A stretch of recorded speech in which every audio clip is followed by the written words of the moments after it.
This is your Guardian host, Radio, Valentino. your station for up-to-the-minute news, intelligent, interactive, and engaging conversation. 96.9 FM. The views and opinions of the hosts and guests are their own and do not necessarily reflect the position of the management and staff of Guardian Network.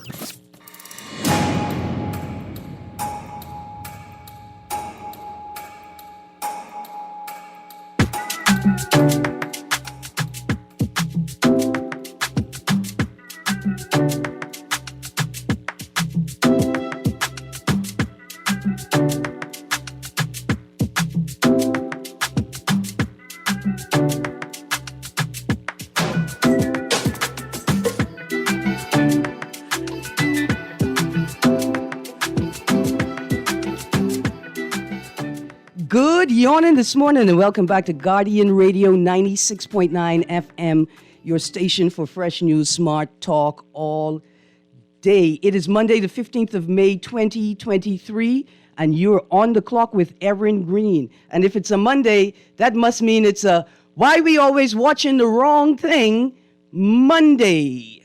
I've got lots to talk about today. I want to talk about an article I found in last week's paper entitled IRCA Makes Recommendation on Third Mobile Operator and Concludes 5G Study.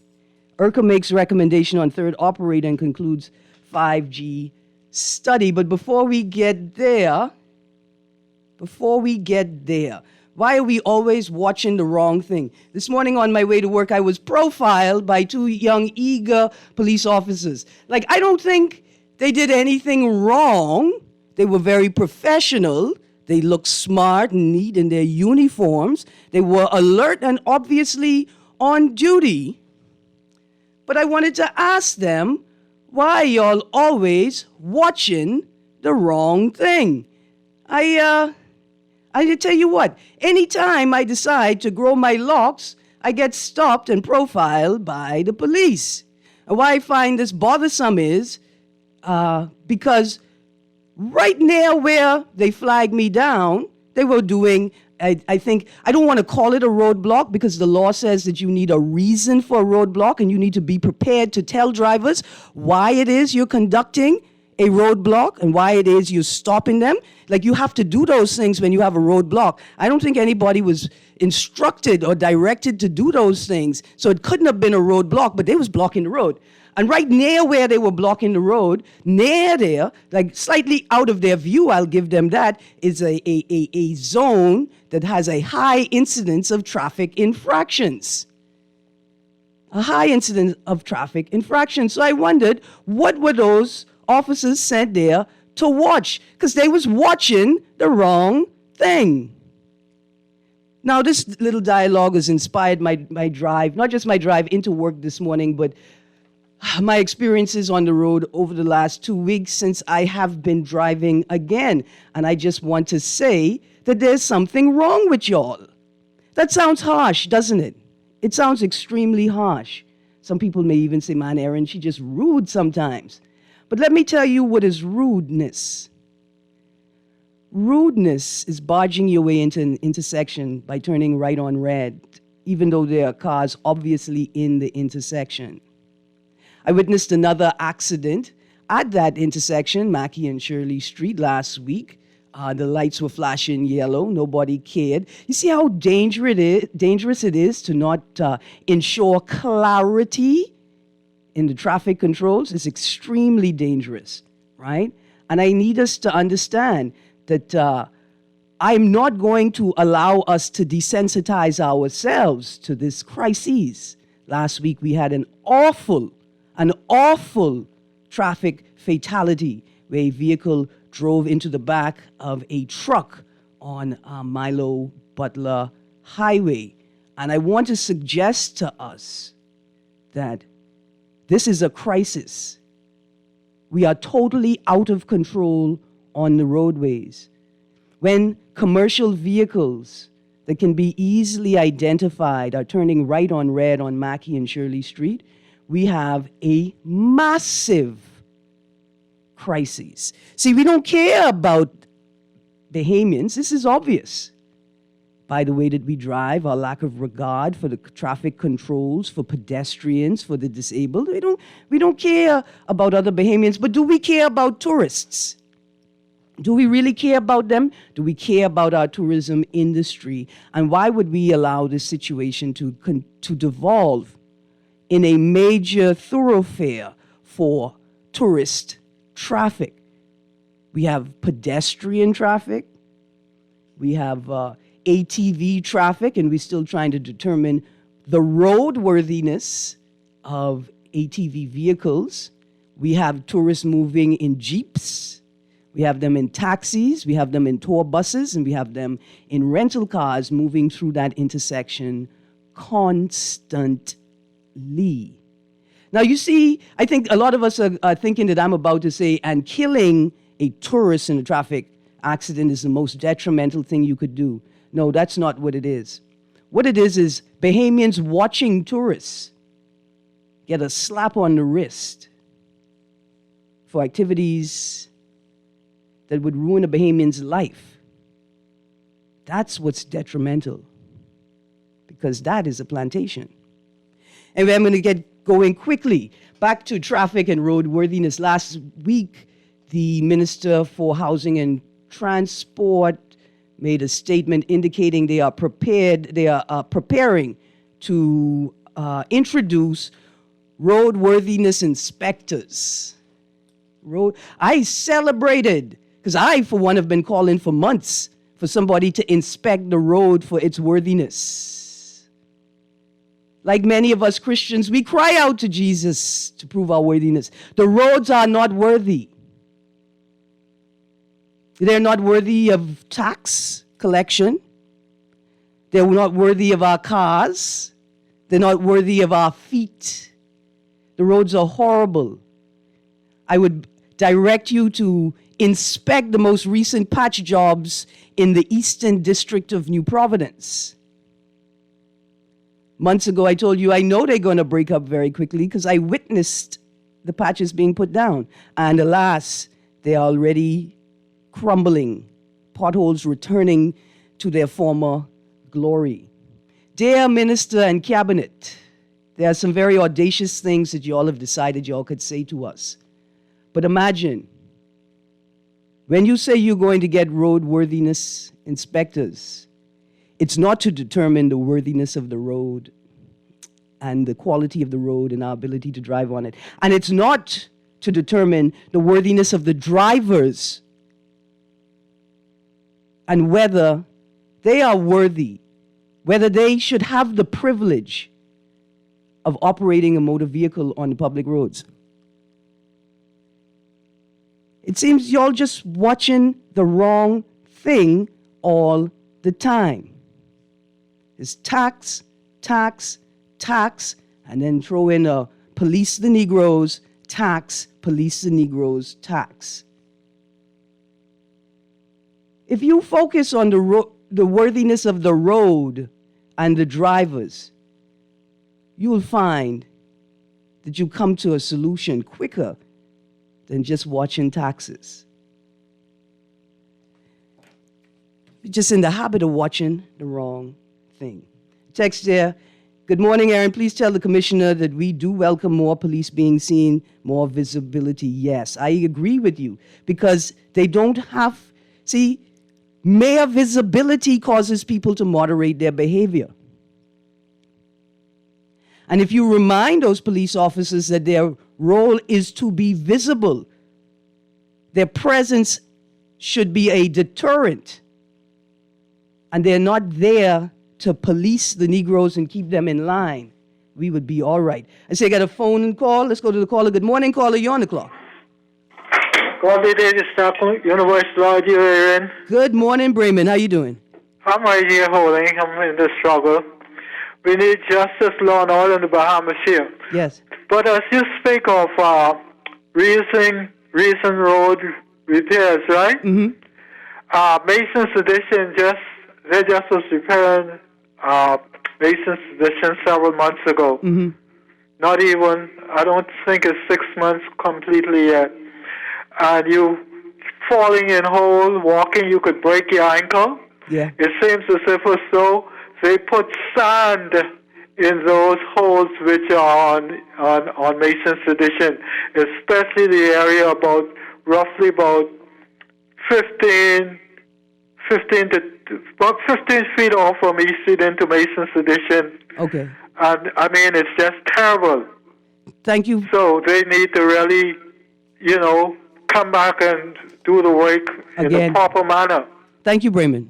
Thank you. Absolutely. Thank you very much. See, why is it important? Because we have people whose mobility is limited by factors like maybe a physical disability or loss of sight, who still not just want to, but have to navigate their community to take care of their own needs. And it becomes even more treacherous for them because, no, some of them can't avoid the hole because they can't see it. Thank you much. Another text. Great show as usual, Miss Greene. We get Talk Sports on Friday. Thank you very much. Text. He's agreeing. Sometimes we watch the wrong things. I agree, Erin. Something is wrong with us. The amount of risk people take just to jump 2 or 3 cars is bananas. Let me tell you what's really bananas. How do you do that in a place where your primary access to healthcare is a clinic and the secondary access is a general hospital that sometimes doesn't have toilet paper in its bathrooms? People have to flush the toilet with their foot. How do you take risks with other people's lives and call yourself a Christian nation? I see I got a caller on the line. Good morning, caller. A pleasant good morning, Miss Greene. Good morning. How are you? Okay, ma'am. Sparky, yeah. Good, I just pray and hope that all the mothers of the country and our friends, our visitors, had a beautiful Mother's Day yesterday, and everything went safe. I hope they enjoyed their dinners and their massages and hairdos and all the church services and everything. I would like to make a comment this morning that I think it's fitting over many years of listening to talk show. I would like to thank people like Pauper, Brayman, JT, and Poncanita, who isn't visually impaired, is blind. And who isn't blind is a paraplegic in a wheelchair. And their observations around this town, especially people like Brayman and JT and Pauper, who are blind, they seem to be able to see more of what's going on wrong around this country than these big, grown, cancer, picky-eared, average people who could see. Brayman could see what going on with the roads 15 feet down the road on Mason's Addition, and he blind. And people riding around here with cars that we paid for, with chauffeur-driven cars, with bodyguards and guns and underneath their jacket, and have to drive the same roads that we have to drive every day. Because the island is still only 21/7 less, take away from the gated community that they built all around the seashores, taking all the best properties from us and putting us in the middle in the crab basket. And they can't see the road like Montreal Avenue. They had an MP there for 40 years, and you can't drive from Wolford to Hawkins Hill without going through all kind of craters and things. And then they have the headquarters right on the main road, and the potholes right in the front of the headquarters, and they don't see it. But they could fix all kind of roads up in the back behind the bush. They could fix the road on Bay Street going to Paradise Island. They could always fix the road around Cable Beach where all the elites and all the millionaires live. But they can't find time to fix the road over the hill where we got to transverse every day of our life. Yes, sir. When you come out your corner, or where you live up east off on Johnson Road or wherever it is, as soon as you hit the main road on East Bay Street, you're on a nice smooth road. When you turn south, you come down Burnett Road. Any road south or the ridge, you got the north side of the ridge and the south. Anything over the hill, you in potholes all day. Sparky, that's a very keen observation. But not only that, Yeah. I believe it's a conspiracy because when all our CV joints and everything keep getting damaged, we got to keep running to the same mechanics over and over to repair them. It got to be a conspiracy to give people jobs to repair our cars. Sparky, I would like to thank you for your contribution this Hello? morning. Right here. I hang up yet. I'm thanking you for your contribution. I have to go. I can tell you why. Because you're not wrong.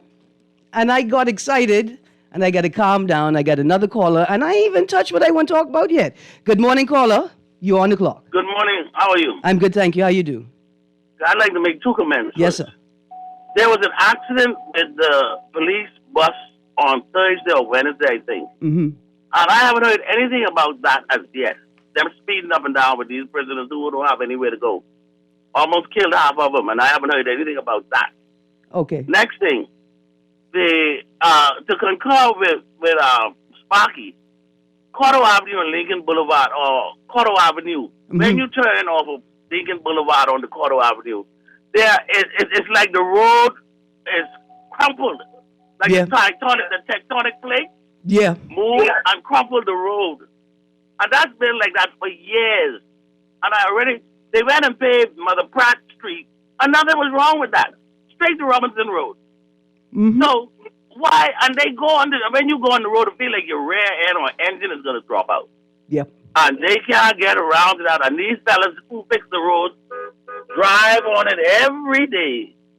And not one of them will say, let's go fix that road. Thank you very much, caller. Thank you very much. Please see if you can help me with that road, because I have to transfer on that road every other day, ma'am. Absolutely. No, absolutely. And it's an important issue. It is an important issue because we're talking about... Like Sparky say, roads that don't need... They're getting it. Absolutely. See, this is a human rights issue as well, right? The movement of people, goods, and services drive your economy, your personal economy, and the national economy.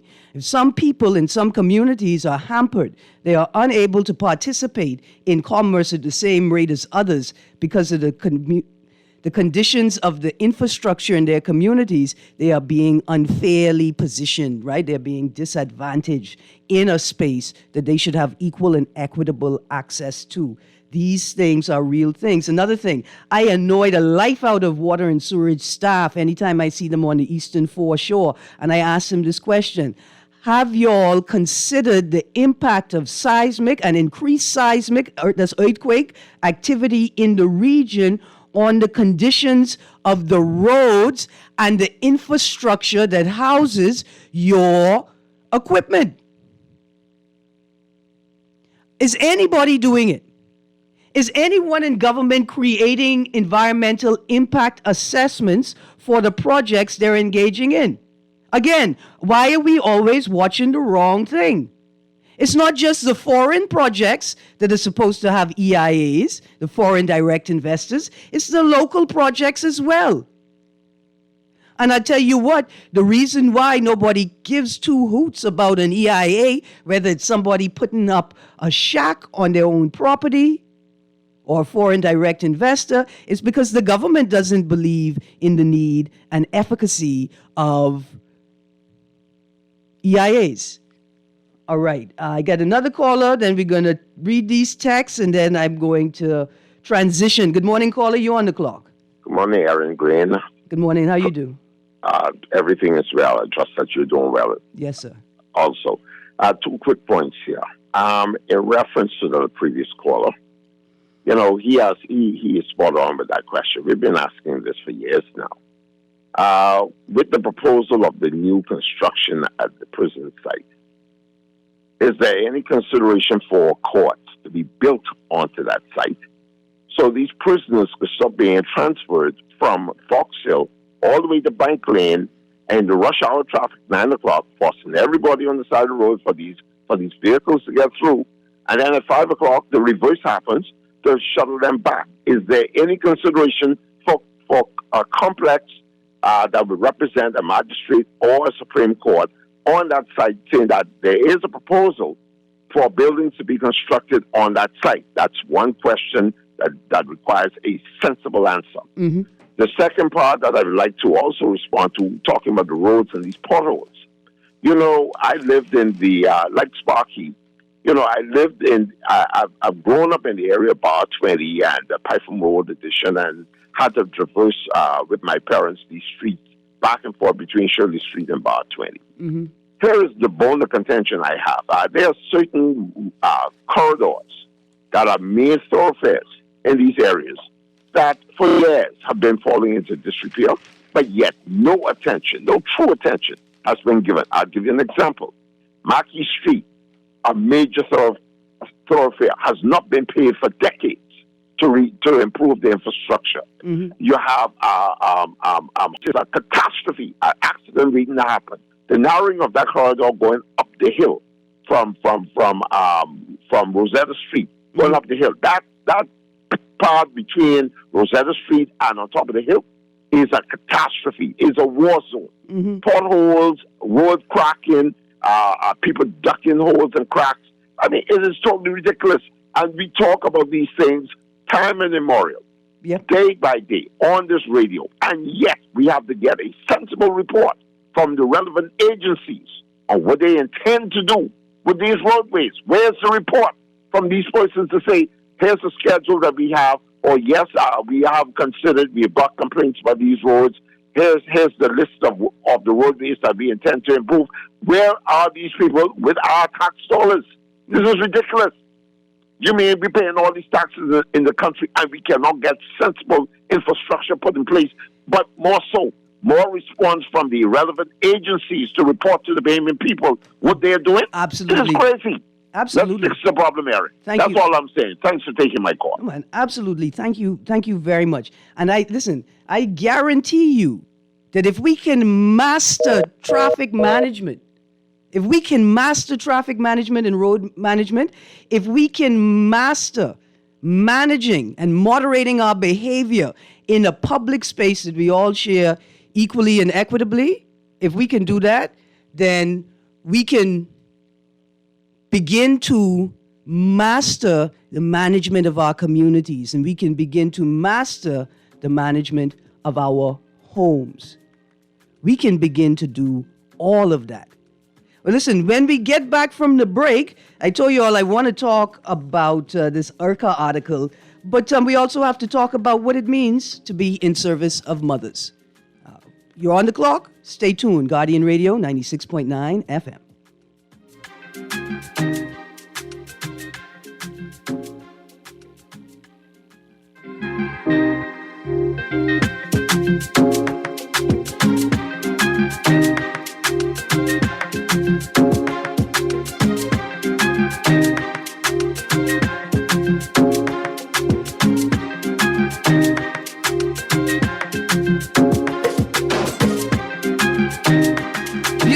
Can you believe this? We are now the patrol queens of the neighborhood. We now large and in charge. So we need to check out what's going on in everybody's yard. What about that gun that we know that Junior and his homeboys just ran out? Can we report that too? Of course we can. But we could be in deep trouble if they find out. We need to report what we see, Beulah. When you call Crime Stoppers, they just answer your call in Miami. So then we can report everything? Guns, where they hiding the drugs, who shoot who part of which gang, or who disturbing the peace with the loud music and the motorcycles. Then our neighborhood will be the best in the Bahamas, and everybody gonna want to come live here. And then our house price will go up, gal. So what we waiting on? What's the number? If you see something, say something. Let us all pitch in and stop the crime before it's your time. Call 328-8477 from Nassau or 242-300-8477 from the Family Islands. Or text us through the Crack Crime Bahamas app. Stop the crime before it's your time. Love the show? Want to give your support? Become a sponsor today. Call 302-2300 for our rates and packages. That's 302-2300. Become a sponsor on Guardian Radio 96.9 FM. Fresh news, smart talk, all day. The new Guardian Radio app is here. Listen live to all our Guardian Radio shows and live video stream select programs in our studio. Get information about Guardian Radio shows and our hosts. Send messages including text, email, and even call. All from our amazing new Guardian Radio app. Download it free today in your App Store for your Apple device or Play Store for your Android device. The all-new and improved Guardian Radio app. This is Guardian Radio 96.9 FM. Fresh news, smart talk, all day.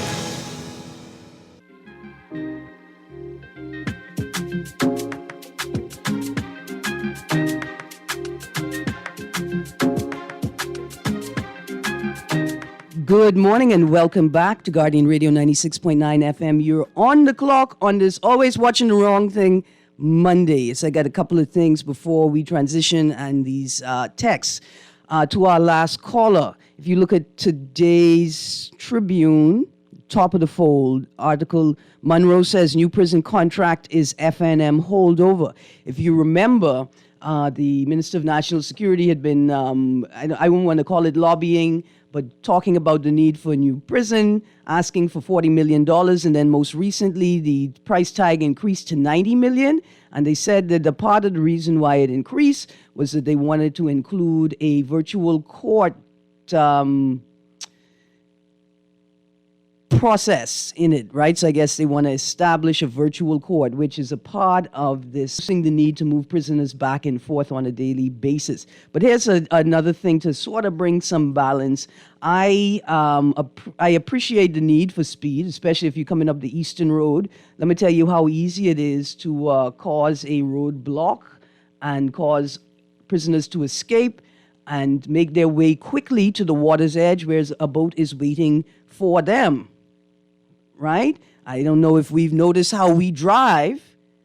I know you don't want the buses to be speeding through, but I don't know if we remember what the law says in reference to emergency vehicles or what your responsibility as a driver is. You should always be prepared for an instance where you will have to make way for an emergency vehicle.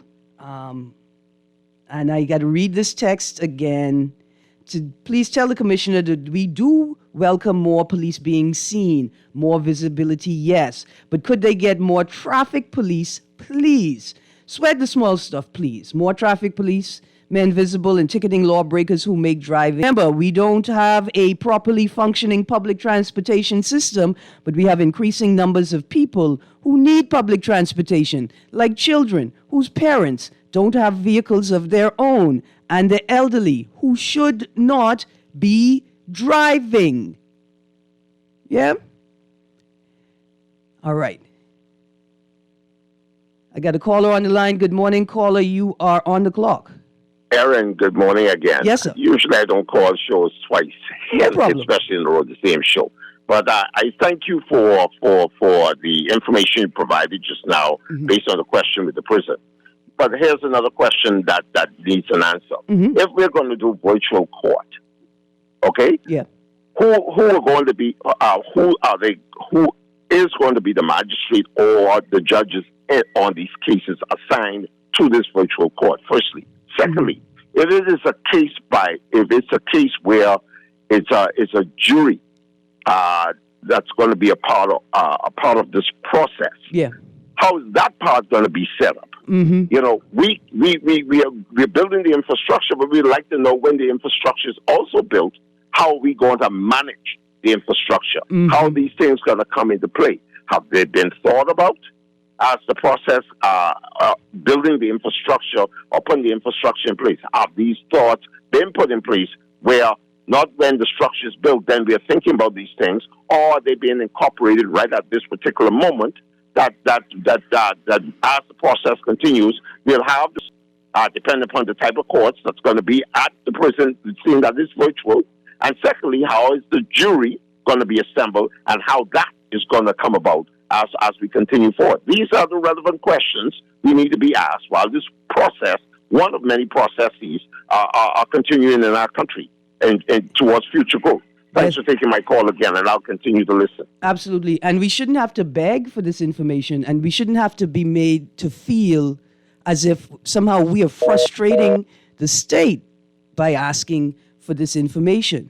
And certainly we should not be accused of being political opponents and prepared to destroy any good idea because we don't like the party in power. We need to stop that. We need to shift the way that we do governance.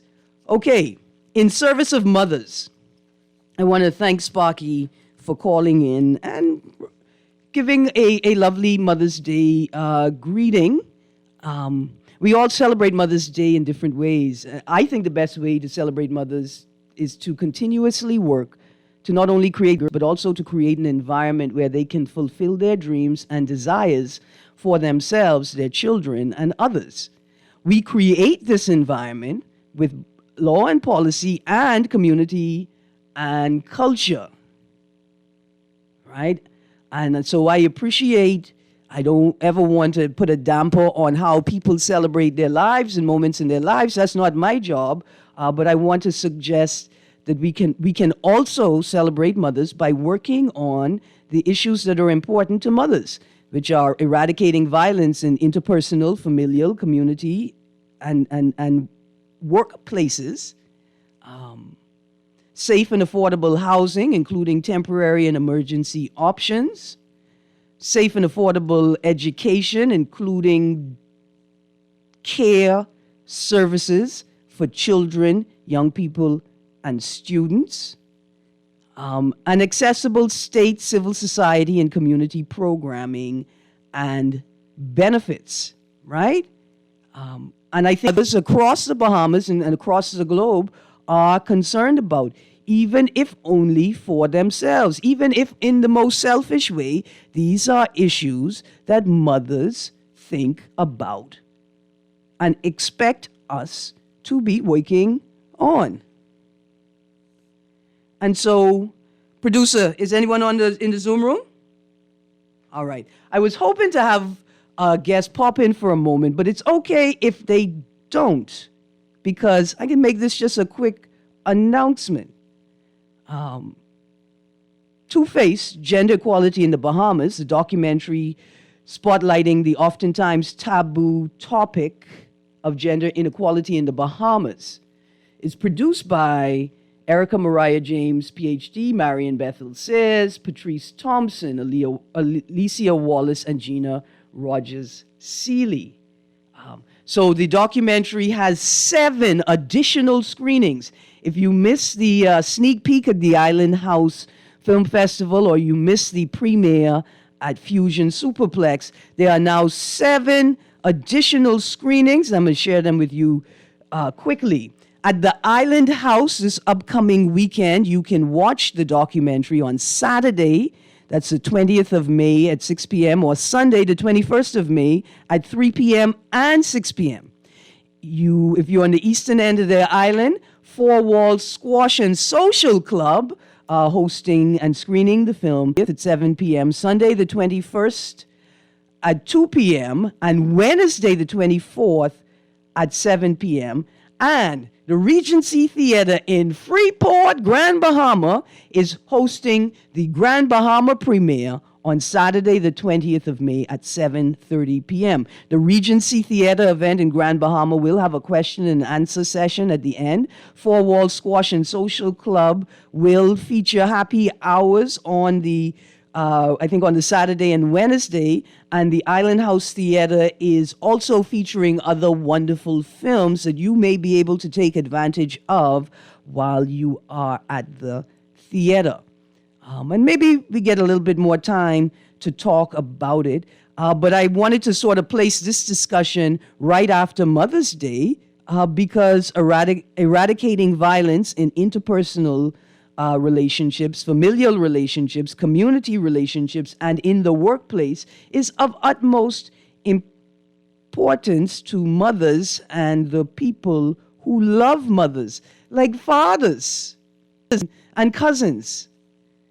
Yeah, we are not separated in this matter. Also, call I come in right now. When I see that Four Walls Squash and Social Club is hosting this documentary, I just want to say thank you to Noelle Nichols, feminist and women's rights advocate, but also daughter of Donna Nichols. And I know Donna would be thrilled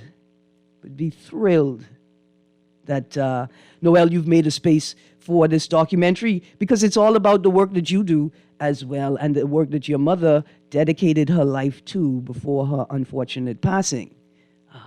Let's go to this caller. Good morning, caller. You're on the clock. Good morning, Erin Greene. How you doing? I'm good, thank you. How you doing?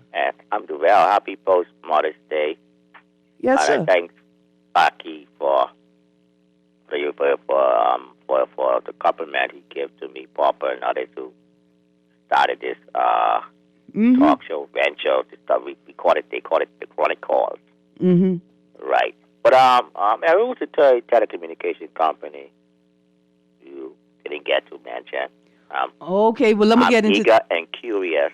Let me get into that story right now, then, Pumpkin Eater. You want to? I might want to comment on it. Do you want me? Give me a second to hold. You could call back. You call back. Okay, yeah, but okay. I'll call back. But, because IRCA did not reveal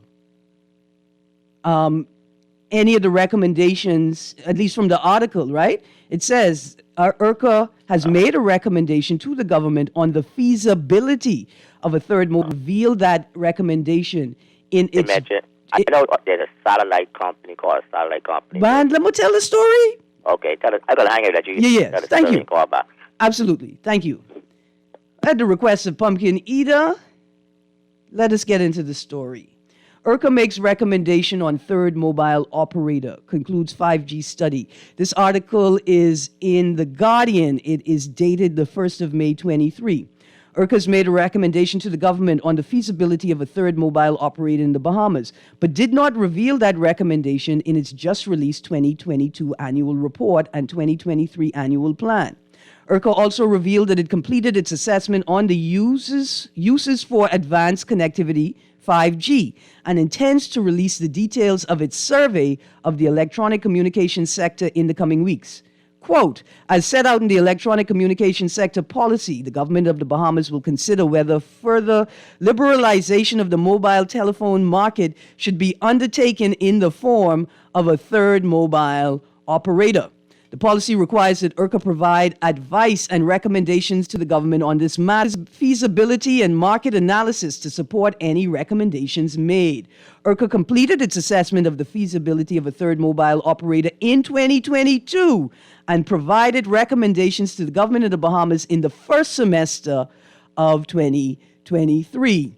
The regulator said, quote, in 2022, IRCA surveyed industry groupings and end users to assess use cases, demand for advanced connectivity, 5G services in the Bahamas. This survey is a crucial component for the development of the public consultation document on 5G services. IRCA surveyed its major licensees, industry groups, and end users. During this process, IRCA sought to determine the potential use cases of the advanced mobile services, inclusive of 5G for government, business, and end users. Y'all just stick a pin there. The geographical locations within the Bahamas where the advanced mobile services are needed. We're going to stick a pin there because the answer to that is, say it with me, everywhere. And the investment and infrastructure required to facilitate 5G document on 5G is expected to be issued during the first trimester of 2023. Arguing that market competition could not support a third mobile operator alive in 2021, suggested in its response to IRCA's annual plan that year that government would have to choose between a third mobile operator and 5G. The company noted at the time that, quote, in the Bahamas, a decision on a third operator will have a direct impact on investment decisions to be made by the existing two mobile operators. Stick a pin. The government may be faced with a decision on whether it wants a third network operator or investments in 5G networks. IRCA's review needs to include this dimension. So I got some quick questions we're going to run through in the next 6 minutes, then texts. One, does, quote, mobile telephone market include, quote, the internet on your phone? Good morning, BTC. What would you choose if you ever got to make a choice about how things run in your own country? What would you choose, third mobile operator or 5G? And then, of course, why do we have to choose? Now, Pumpkin Eater, your question. Is Starlink Bahamas the hypothetical third mobile operator? Remember, they're already licensed and operating in the Bahamas. Licensed in February 2023. Anecdotal stories, because I have not seen the documents to prove it myself, that they've been operating from 2019. But I still want to know, formally, officially, Who are their customers and what services are they providing? Let's take a quote from the article. During this process, IRCA sought to determine the geographical locations within the Bahamas where the advanced mobile services are needed, close quote. Again, advanced mobile services, their mobile service providers.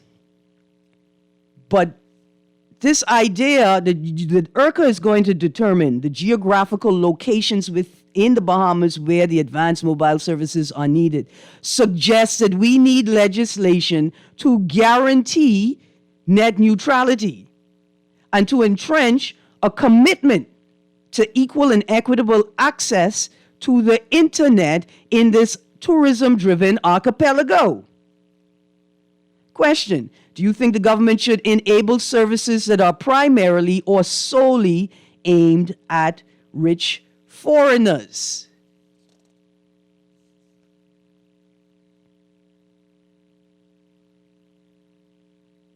It's a big question. Do we need environmental impact assessments for implementation of 5G in urban areas and in rural areas? Another question: are you opposed to the implementation of 5G technology? And ask your opinion.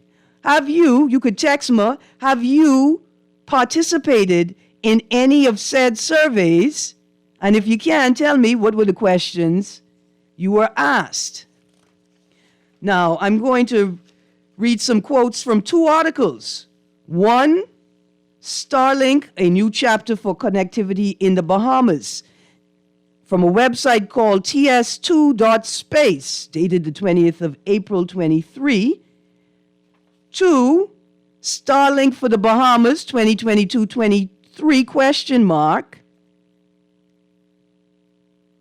from a Substack article, Loose Cannon, written by Peter Swanson, dated the 24th of May 22, and of course, Elon Musk's Starlink, licensed to operate in the Bahamas, from the Nassau Guardian. I got a couple 2-minute left. Quote, the Bahamian government has recognized the potential of Starlink to transform the country's connectivity landscape and has been actively engaging with SpaceX to bring the service to its shores. In February 20, Bahamas telecommunications company BTC announced that it had signed a memorandum of understanding with SpaceX to explore the deployment of Starlink in the country. This collaboration is expected to accelerate the rollout of the satellite internet service, benefiting both residents and visitors alike. This quote is taken from Starlink, a new chapter for connectivity in the Bahamas, from the 20th of April of this year. So, some very quick questions. Is it true people in foreign could write whatever they want on the internet? They could say whatever they want. So I would like a confirmation from my powers that be. Is this true that BTC signed a memorandum of understanding with SpaceX in February 2021? Is this true? Is it international spin, or is it a misinterpretation of the role government and the Ministry of Public Operation of BTC? Very important. Is this true? Is it spin, or is it a misinterpretation of the role or the relationship between government, Ministry of Public Works, and BTC? What are the terms of the MOU? Is IRCA aware of the relationship and the document? Now, it is alive that subjecting in the article, IRCA makes recommendation on third mobile operator. It's alive that is objecting. But the question is, because we have to ask it of Cable Bahamas, right? Because we have to ask it of Cable Bahamas. Can Cable Bahamas put forth a reasonable objection to the inclusion of a third mobile telephone mobile operator in the Bahamas if Cable Bahamas has not lived up to the terms of its original agreement that it would implement these services across the width, the length of the archipelago. These are all very important questions. I am going to invite staff from IRCA to come in all of it because I would like a third mobile operator. It won't mean that I won't have all three so that I can guarantee, right? So that I can guarantee access to services when I need it. But there are real questions that have to be asked about the equal and equitable access to services in this country. Is our government going to commit to net neutrality and its enforcement? Or are we just going to continue to develop a playground for the rich and famous? Which in and of itself is not a bad thing, if y'all got the formula right. But the only formula y'all could find is for foreigners or for anybody to advance, somebody has to be disadvantaged. And that formula can't work. Anyway, let's go to that caller. We take the caller very quickly. Good morning, caller. You're on the clock. Yes, thank you. Thank you so much. Yes, real quick. Are you suggesting that Sam Bankman-Fried was able to use a satellite backbone to be able to operate in order so that he can that he can set up his platform where he can be broker, trader, administrator, and go through none of the other local area networks? Okay, sir, I wasn't suggesting that at all. I actually was suggesting that Starlink may have provided the technology and infrastructure to be able to maintain communications in our far-flung family islands, both sort of phone communications and tech communications. That's what I was suggesting. Okay, could I just get in one more thing that I couldn't get in quick. earlier? Mm-hmm. You know that road that leaves where the University Drive is, where it's the only road that you could make a left turn on the light? Well, you know, they had the sign up, but now the sign is gone, so you can't turn left there either. Wait, no, that was only done to facilitate persons going west. The majority of traffic comes from south in the morning and goes back south in the evening. That was to take care of the people who won't go west so that nobody be in their way. Just turn left up my way. Ah. That's the reason why they block off the other road up there where the woman took her life. I want to thank you very much. Your point has been made. And I'm going to try and find some roadworks engineers so we could test out these theories that in the most recent major roadworks, that the roads were designed to facilitate flow from west to east, right? And from north to south, but to slow down the flow from south to the north. What a time, what a political reasoning. Or reckoning, sorry. I am out of time. I got two last texts. No, Fox Hill needs a lot of work. Good morning. Not the community, the prison. Fox Hill, the community needs a lot of work so that y'all could recognize the brilliance and beauty in it. That's all. Good morning, Erin. The initial cost to build a new prison was $40 million, and then by including a virtual court, it would cost an additional $50 million. Did you get that figure of $90 million right? If so, something is seriously wrong. That's the number that I read from the paper, from the newspapers. I will pull that article for tomorrow so I can reference it where I got those numbers from. For joining me on the clock today, we talked about a lot. I'm going to give you all the dates for the airing of the documentary as we go through the week. I've got to go. Guardian Radio AM with C.A. Nuri is up next. You all have a wonderful day. And if you want to know why I'm excited, I eaten mango and tamarind at the same time. Oh, the joys of being in the best plantation in the hemisphere. You all have a wonderful day.